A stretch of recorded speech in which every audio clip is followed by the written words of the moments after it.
नमस्कार। एक्ट टेक्नोलोजीमा स्वागत छ। मैले चाहिँ आजको यस भिडियोमा फेसबुकको क्लासिक भ्यू र न्यू फेसबुक कसरी चाहिँ सेटिङ गर्ने भन्ने बारेमा चाहिँ तपाईहरुलाई देखाएको छु। यस भिडियोमा तपाईलाई जस्तो लाग्यो त्यस्तै सल्लाह सुझाव र प्रतिक्रिया दिन नभुल्नु होला र कृपया हाम्रो युट्युब च्यानलमा नयाँ हुनुहुन्छ भने कृपया हाम्रो युट्युब च्यानल सब्स्क्राइब गर्न नबिर्सिनु होला।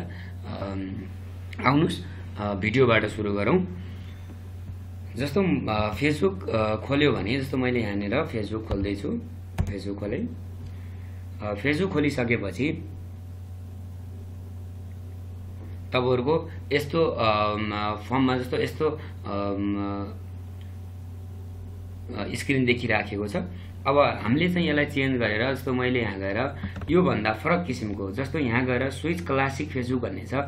यहाँ यो स्विच क्लासिक फेसबुक गरे भने अब त्यसपछि सबमिट गरिदिन्छु। अब हामीले हेर्ने हो भने यो क्लासिक फेसबुक पहिलेको पुरानो जुन हामीले पहिले चलाउने फेसबुक थियो यस्तो फेसबुक देखाउँछ। यस्तो हाम्रो फर्ममा देखाउँछ र यदि चाहिँ तपाईले यहाँनिर गएर यदि म यस्तो नचलाएर यहाँ गएर के भनेको छ भने स्विच टु न्यू फेसबुक। अब चाहिँ तपाईले नयाँ फेसबुक चलाउनुहुन्छ भने यहाँ स्विच टु न्यू फेसबुक गर्नुस्। यस्तो फर्ममा देखाउने भयो नयाँ फेसबुक। अहिले चाहिँ फेसबुकले नयाँ बनाएको छ जुन चाहिँ हामीले यस्तो खालको चलाउन सक्छौं, यस्तो खालको देखिन सक्छ। यसरी चाहिँ तपाईले हेर्न सक्नुहुन्छ। हैन म चाहिँ फेसबुकको क्लासिक भ्यूमा हेर्न चाहन्छु भन्नुहुन्छ भने यहाँ गएर स्विच टु क्लासिक भ्यू अथवा क्लासिक फेसबुक भन्ने छ। क्लासिक फेसबुक गर्नुस्।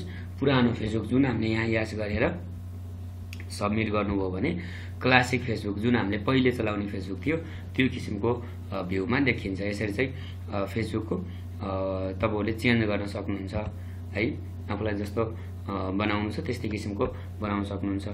हस्त हजुरलाई आजको भिडियो कस्तो लाग्यो त्यस्तै सल्लाह सुझाव प्रतिक्रिया दिन नभुल्नु होला भन्दै आजको यस भिडियोबाट म बिदा चाहन्छु।